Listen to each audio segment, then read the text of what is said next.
Coming up in a few minutes, we're going to hear from scientists who are studying the new variant sequences. A mom is speaking out after her son was left with a large knot in his head while at daycare back in October. Deja Brown is accused of abusing him and has been arrested. She faces charges of unlawful neglect of a child. The mother says it's been her worst nightmare. It's just the worst call I got was them saying that he was mishandled. The mother told police she was originally told her child fell and hit his head. Attorney Justin Bamberg has taken on the case. Since this is not the first time a worker has been charged with abusing a toddler at the Sunshine House daycare on Summerwood Way in Aiken. Our Sloan O'Cone is live in studio with why this law firm says the entire center should be closed down. The law firm says this toddler was effectively tossed like a piece of garbage head first into some cubbies, and you can see it for yourself. The law firm says this woman over here is the supervisor of the classroom who has her back turned and is on her phone. This woman is Deja Brown, who the suit is filed against, and the little boy is Ashana's Odom's son. Now they're demanding Sunshine House to close this location. The suit alleges because of understaffing, retraining employees, a lack of training and supervision, this Sunshine House will continue to be a problem as long as it's open. In 2 years, 2 employees have been indicted for unlawful neglect of a child and at least 6 children allegedly abused. The firm says in this case, 2 boys were pouring their milk in the sink when Odom's son accidentally spilt some on the floor. They allege the actions of the teacher were a form of retaliation against the 3-year-old. Parents depend on Sunshine House to care after their own children like they care after. Money's more important than that. So we're not buying the statement that they issued about this is their hearts are broken. No, their hearts ain't broken. Their hearts are just fine, and so are their wallets.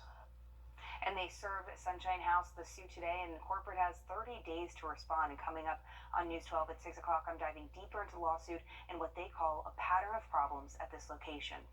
Thanks so much for that, Sloan. A Cedar Ridge Elementary School employee has been arrested after police say she had meth on school property.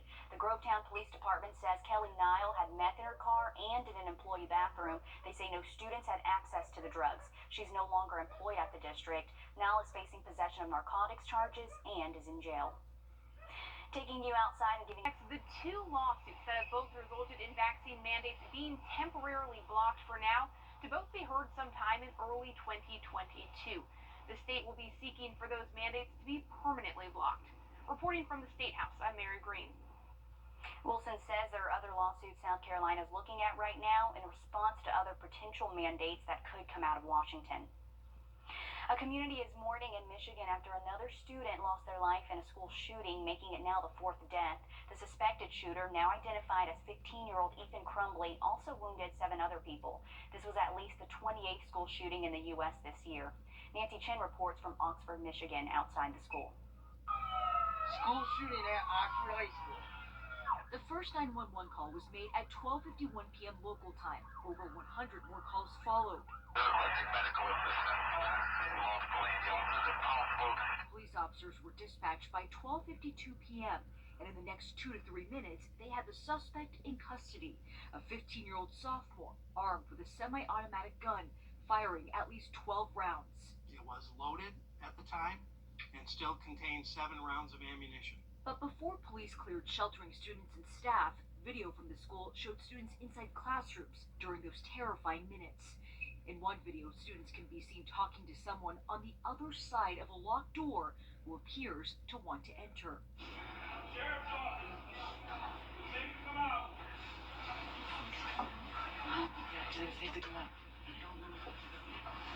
Now, we're not willing to take that risk right now. I can't hear you. We're not taking that risk right now. Okay, well, come to the door and look at my bag, bro. Yeah, bro. He said bro. Red flag. Suspicious of the person on the other side, the students run out of the classroom. Go to safety. Slow down, you're fine. I want you to drop backpacks. You're okay. We're okay. Kate Muir was one of the victims. The 16-year-old student athlete died on the way to the hospital. We're not gonna, hear his laugh anymore. Cassidy O'Neill is a junior at Oxford High School. She barricaded inside a locked room with her boyfriend and schoolmates. This is something you see in, movies. This doesn't happen at Oxford. This doesn't happen at my school. An Oakland County Sheriff's Office says if there were earlier warning signs, they were never notified. The Sheriff's Office says the suspect's father purchased the gun that was used just 4 days ago. Giving you a live look at the White House where it's honoring World AIDS Day, and as you can see, it has a red ribbon right on the front, a beautiful shot coming from DC. Here at home, we have plenty of resources for people diagnosed with HIV or AIDS. AU just moved into their new Moore building this year. It offers medication and treatment to people living with the disease free of charge, even if they don't have insurance. Georgia had the second highest number of new HIV infections according to the CDC, and it's why one local doctor says it's important to get tested. Still many people have not been tested. So we still have many people who are living with HIV but have not yet been diagnosed. And the CDC has recommended for years that we do routine HIV screening of everyone. And in honor of World AIDS Day, the East Central Health District is hosting a Ball for a Cause event. There's going to be free food, free HIV testing, flu shots, and COVID vaccines. That starts at 6 o'clock tonight at the Bernie Ward Community Center. Our Celeste Springer will be at the event, and we're going to take you there coming up on News 12 at 6 o'clock. As more countries report cases of news, the Supreme Court. Last month, the U.S. Supreme Court heard arguments on a Texas state law that allows civil suits to be brought against anyone involved in getting an abortion as early as 6 weeks into a pregnancy. We're told the Supreme Court might rule on that case soon. Back here at home, we're working to learn more about this shooting outside a Kroger on Washington Road. Here's the scene last night around 6:30 after deputies say someone fired at least one shot at a car in that parking lot. Still no word on if anyone was inside the car, if they were hit or hurt. We're following the investigation. We'll let you know just as soon as we learn more. Well, heading into 6 on your side, wherever you go.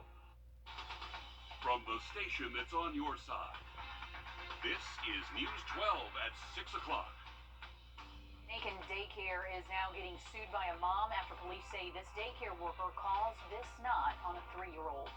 This toddler was effectively tossed like a piece of garbage. Getting a first-hand look at exactly what happened in that classroom. Now, this happened in October at the Sunshine House off Summerwood Way in Aiken. The daycare worker, Deja Brown, was arrested and charged with unlawful neglect of a child, then later fired. But the toddler's mom says that's not enough. Sono Cone live in the studio for us with a look at that video and why the mom says this is bigger than just her child. You can see behind me the classroom. The supervisor is up here in the corner. She has her back turned and is on her phone. This woman is Deja Brown, and this is Ashana Odom's son. The suit states the two boys were pouring their milk in the sink, and Odom's son spilled some on the floor. They allege the teacher's actions are an act of retaliation for a baby's accident. And this is not the first alleged abuse incident at this location. Now they're demanding the Sunshine House close the Summerwood location. Ashana Odom said that the worst call she got was that her child hit his head. It's hard to watch. Even when I was there, it was just shocking because they told me that, he hit his head on the floor and then a shelf and then a table. In a written report done by the Sunshine House, they say her son tripped over his shoe after pulling away from the teacher, causing him to fall into the cubbies. This toddler was effectively tossed like a piece of garbage head first into some cubbies. Odom says Sunshine House didn't call for medical attention or the police, so she did and started asking more questions. I don't know, it's a nightmare. I just feel like it's a nightmare. He's 3. He's a baby, so. Sunshine House issued us a statement in November saying they followed state regulations, terminated Brown after 60 days, and their hearts were heavy over the incident. As though having a brand new employee is justification for allowing that employee to abuse and neglect children.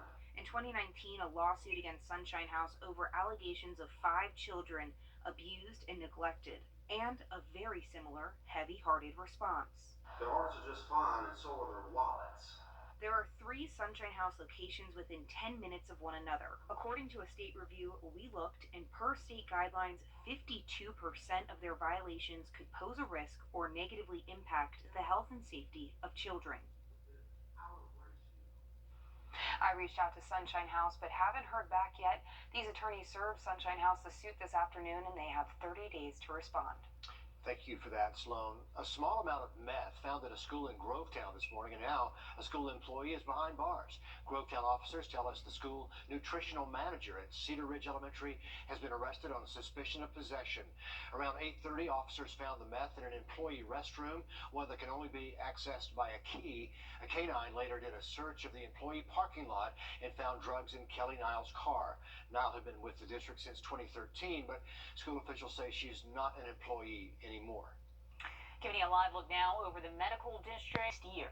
This dashboard is up and running. We'll have a link on our website so you can go and explore. We love transparency around here, Kennedy. Thank you. Trash problems in Augusta do seem to be on the mend. According to commissioners, penalties for waste management are back on the table. Penalties for the company, which recently bought out Advanced Disposal, were put on hold because of the pandemic. They were given a little grace.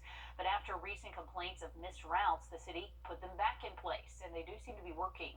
In October, users reported 44 incomplete routes total. It's about 2 missed routes a day. Last month, after those penalties got reinstated, there were only 5 incomplete routes reported. The city of Augusta declared today World AIDS Day in the city. It's an issue that does hit close to home. CDC data shows Georgia has the second highest number of HIV diagnoses in the nation, and Augusta ranks 6th for the highest rates of STD among U.S. cities. Celeste Springer live for us over at the Bernie Ward Community Center, where the city is partnering with nearly a dozen other organizations to highlight why this day is so important. Celeste. Well, it's called a Ball for a Cause, and if you can see behind me, they were doing some practice rounds just a couple minutes ago, but there's a whole lot of other stuff happening here. We have COVID vaccines, flu shots, as well as, of course, HIV testing. If you do any of those, you can fill out one of these tickets to win in a raffle. But otherwise, the whole message here tonight is that you are not your diagnosis. You think you can look at someone, but you can't look at me and tell. Wanda Collier has HIV. Over 1 million people in the U.S. share the positive diagnosis. And while some of them keep theirs a secret, I told them that I wanted to come out. She's an advocate, educating people against HIV/AIDS stigmas and fighting the misunderstandings. We also have this misconception now that people think because I'm HIV positive, I can't be in a HIV negative and HIV positive relationship. Living with HIV isn't a death sentence, and it's thanks to centers like AU's Moore building. When people are on treatment, their virus becomes undetectable in their blood, and therefore there is no possibility of transmitting the virus. So we say undetectable equals untransmittable. Here, patients in need can find prevention and treatment options free of charge, even without insurance, which is important here in the Augusta area where we have over 2,000 people living with HIV that we know of. Still, many people have not been tested. So we still have many people who are living with HIV but have not yet been diagnosed. And while there's still people out there unaware of their diagnosis, HIV is what we have, not who we are. Others are bringing theirs into the light. And Dr. Wagner wanted to emphasize especially that there are so many options for living with HIV, including if your partner has HIV and you're negative, you can take preventative pills. And otherwise, if you want to make it out to the event tonight, it is not too late. Head on down to the Bernie Ward Community Center. This is going on till 8 o'clock. Treatment has come a long, long way, Celeste. Thanks for that. As parents, the Children's Hospital of Georgia. Days. Riley, thanks a lot. You know, it's a little warmer than we're used to this time of year. No snowflakes in our forecast, but that is not changing. All the holiday fun happening this weekend. News 12 Sloan O'Cone live with us from downtown Aiken, where the city is hosting its 33rd annual tree lighting. So, Sloan, how's it looking out there?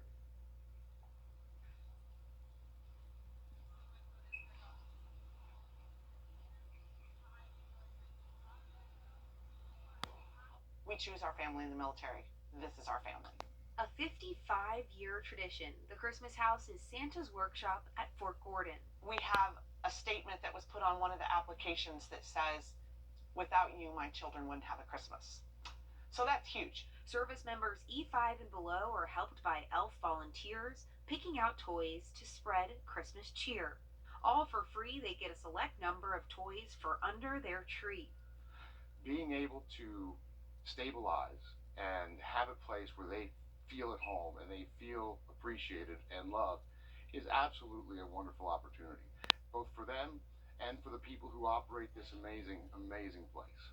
In 2020, they served over 450 children and over 200 families. The gifts are for 11-year-olds down to little babies. Toys are donated by the Association of the U.S. Army, churches, and businesses. But for this Santa, the magic might be real. The spirit is not easy to pull off, but when they pull on it and I go, ooh, and they really believe, my heart goes three sides. I have a Grinch moment. Santa says it's a humbling experience, but the Christmas house is wonderful, but it does not necessarily pan over to my workshop. Merry Christmas!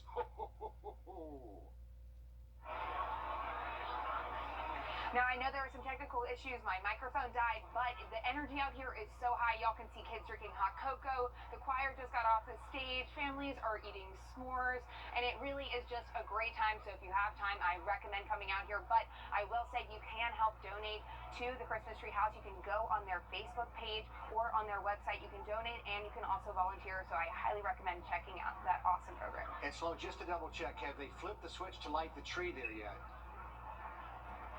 No, it's not on yet, but everybody is still having so much fun. Things are just getting started. We have another crew hopping up on stage, and I'm sure it'll be up and lit soon. Oh, that'll be a beautiful sight in downtown Aiken. Sloan O'Cone reporting for us live. Thank you, Sloan. Well, it is the season of giving, so we want to bring in News 12's Zaina Halliburton live with us from the Children's Hospital of Georgia. Zaina, it's day 2 of the Cares for Kids Radiothon.